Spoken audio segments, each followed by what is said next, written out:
ఇదెక్కడ విచిత్రం రా నాయన, 2 ఆలుగడ్డ ముక్కలతో కూర అవుతుందని భయపడుతున్నారా? కూరకైతే కాదండి, ఏం చేద్దామండి.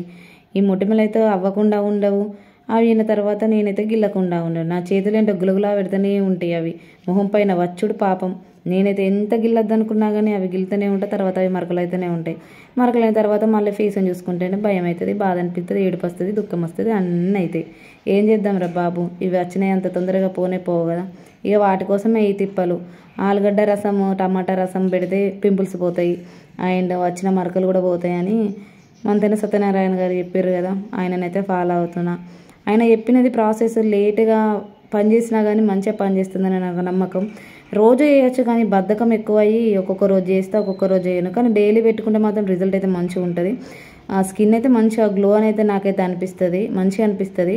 మీరు కూడా ఎవరైనా ఇట్లా ట్రై చేసిర్రా? ట్రై చేయకుండా తప్పకుండా ట్రై చేయండి. కొంచెం కొద్దిగా ఓపిక కావాలి. మనం వెంటనే పెట్టిన వెంటనే అయితే పోగా 3 to 4 days కూడా కాదు, 1 month ఆర్ ఇట్లా 15 days అట్లా పెడతా అంటే మంచి రిజల్ట్ ఉంటుంది. కానీ కొద్దిగా ఓపిక కావాలి అంతే. ఇవేంట్రా బాబు మన ప్రాణానికి, ఏంటో ఏమో ఈ మచ్చలతోనైతే ఎంత రంది, ఏంది కథ, చిచి. మీకు కూడా ఇదే ప్రాబ్లం ఉందా? ఒక్కసారి అయితే తప్పకుండా ట్రై చేయండి, మంచి రిజల్ట్ ఉంటుంది. టిప్ నచ్చితే లైక్ చేయండి, షేర్ చేయండి, కామెంట్ చేయండి.